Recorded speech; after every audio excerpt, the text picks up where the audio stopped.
Hiya,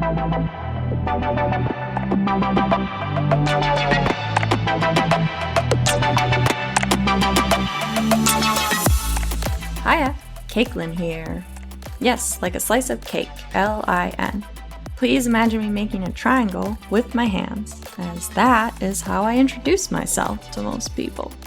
You're listening to Defective Detective, a podcast about using data to figure out your brain and body, so we can all do the things we want to.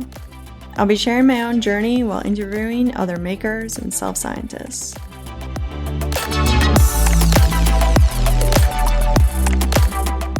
Fun fact, science recently showed gesturing changes the sound of your voice. Gesturing is not just visual. Yeah, that is also something I would say right when meeting someone. I am a defective detective. Don't call me a person with defectiveness, please and thank you. I just want to debug my drugs, experiment with merriment. Please don't let me continue this list. Society changes what it calls disabled people constantly, because it's just uncomfortable with disability, like differently abled. No. So I am claiming defective, the same way disabled people have reclaimed crip or crippled, or queer people have reclaimed queer. In my case, it's mostly my brain. I have ADHD and complex PTSD. My body gets tag-teamed in with autoimmune disorders, a collagen disorder, and chronic infections. Society and systems then join the party. Healthcare, disability, benefits, sexism, ableism. It's heckin' complex, and not at all like real parties, which I miss very much. I'm constantly figuring out my brain and body so I can do the things I want to. It takes a lot to build some sort of health with chronic illness. And it doesn't take much to ruin that careful balance. I just want to run experiments on myself to debug what the fuck is happening. Is this new treatment I'm trying helping? Do I really need to be on this restrictive of a diet? Are any of the self-care activities I've carefully chosen actually doing the care for myself? I've been calling this self-science, which might be a legitimate research term. I can't remember.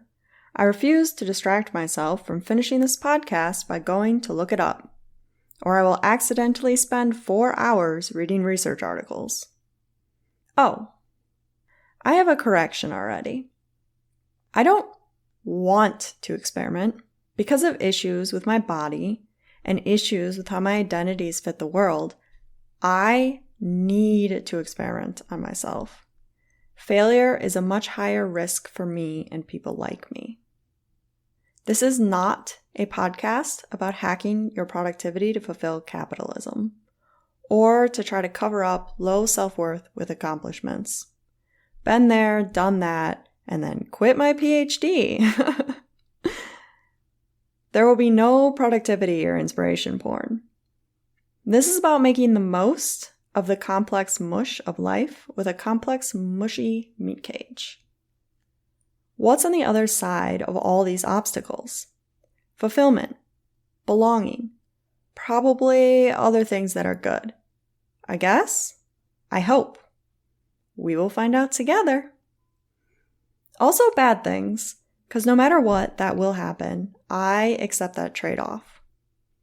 Like a lot of neurodiverse folks, I'm into a lot of things. At the end of the day, I need guidance on when to explore or exploit an interest or passion.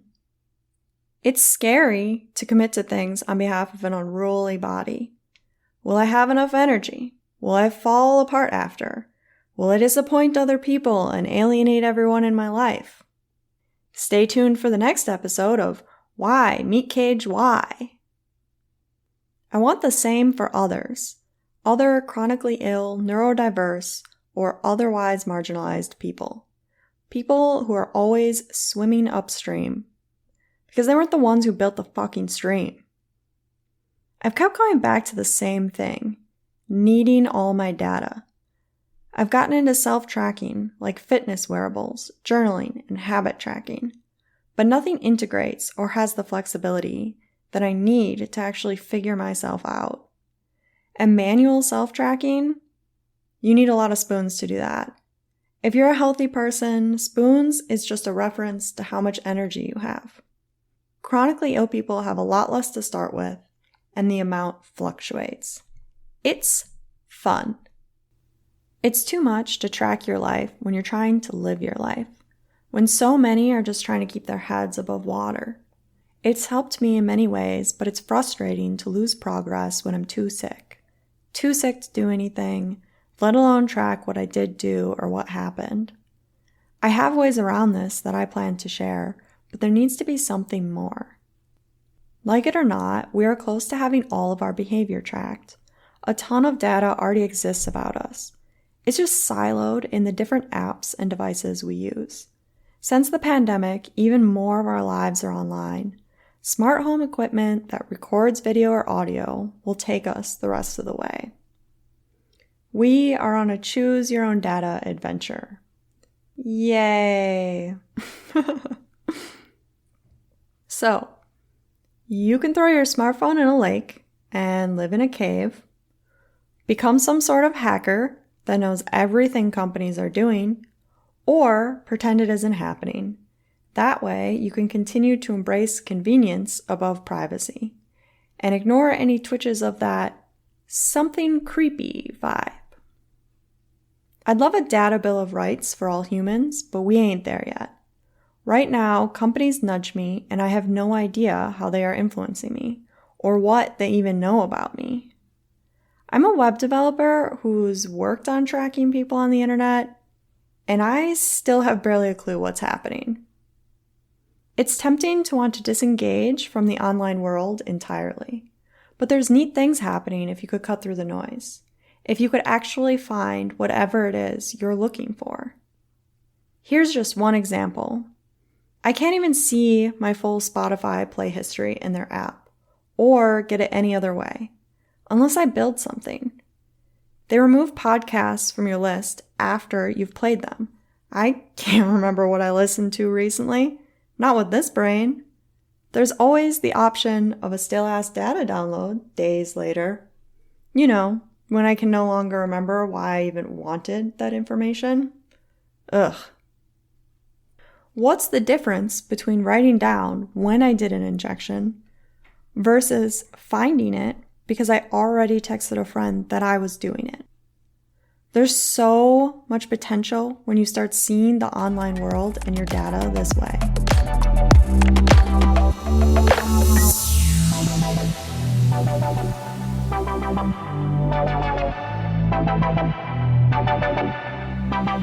Like I said earlier, I do the code thing and the no-code thing.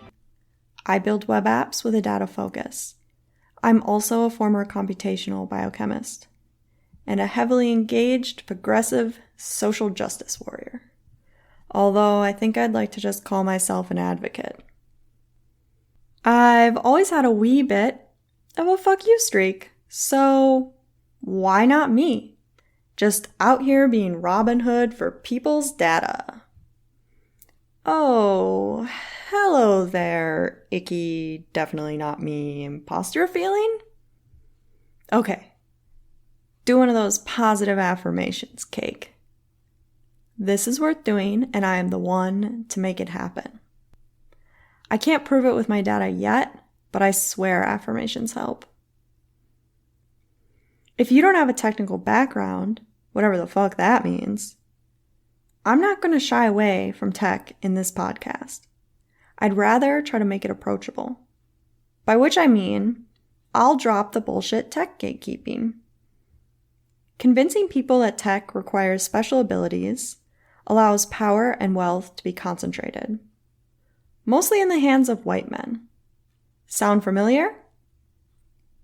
Most of us who work in tech just know a couple of things. Like most humans, we barely know one piece of the knowledge pie. Depending on what is being built, a collective is sometimes required. This is even more true for intractable, wicked problems, like climate change. If we want to solve those problems, we need to break down the barriers between so-called technical and non-technical people. I really hope you agree that we want to solve those problems. I'm a solo entrepreneur, so part of this podcast is finding my collective or community. I'm working on an MVP for my first product, Nudges.io.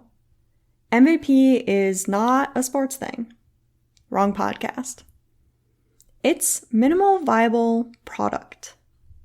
It's the smallest amount of whatever you want to build that will fulfill the value you're bringing. Trying to get people from point A to B, your MVP might be a skateboard or a bike, but it won't be a wheel. It's not going to get you where you're going, unless it's a unicycle. I saw someone walking their dog while riding a unicycle once. Madison is definitely the Berkeley of the Midwest. We weird over here. Back to the script. I stopped coding Nudges in January or February of this year. Yes, this year, 2020. One part fear, one part dealing with illness and capitalism, one part having a hard time deciding what it would even be. So now I'm a bootstrapper who is looking to build community first, or join an existing one. Basically, I'm not interested in building a product in a vacuum that no one wants to use. Bootstrapping is funding your own company instead of taking outside investment. I'm building something that will have access to all of a person's data. I'm not willing to sell anyone's data or build a product with ads. That's exactly what I already think is broken with most software.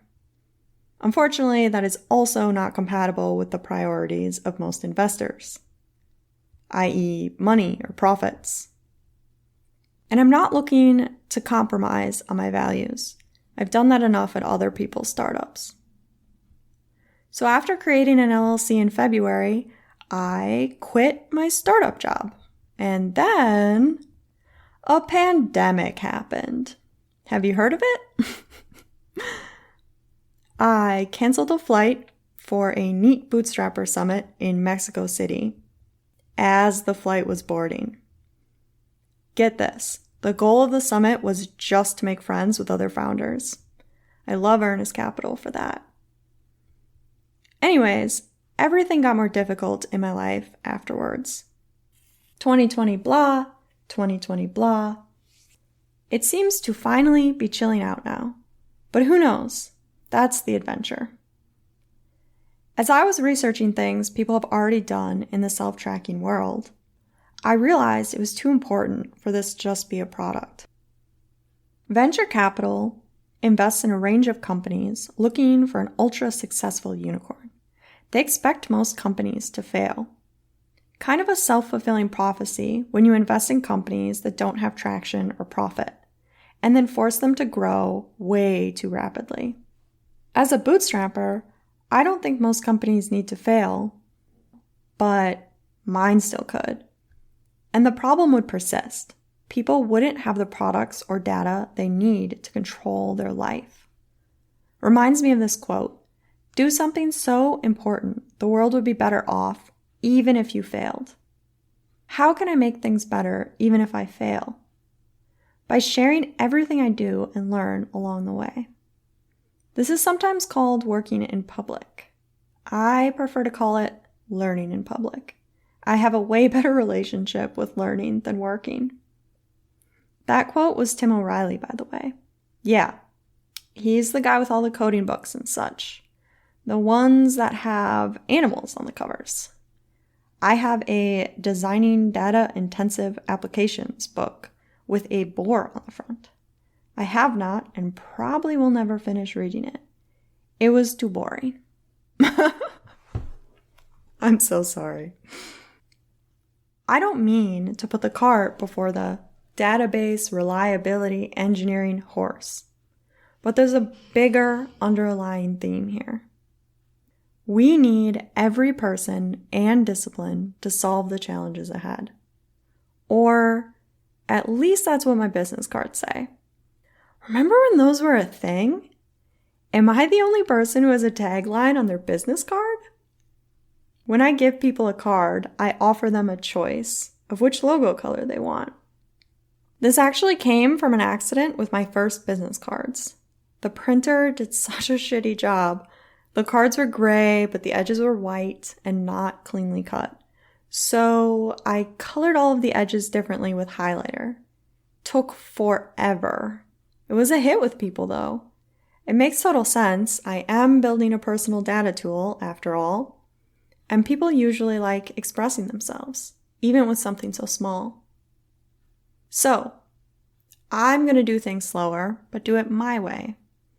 And hopefully embrace happy accidents. I don't want to disappoint the legacy of Bob Ross. On Twitter, venture capitalists talk about hiring 10 times engineers for your startup.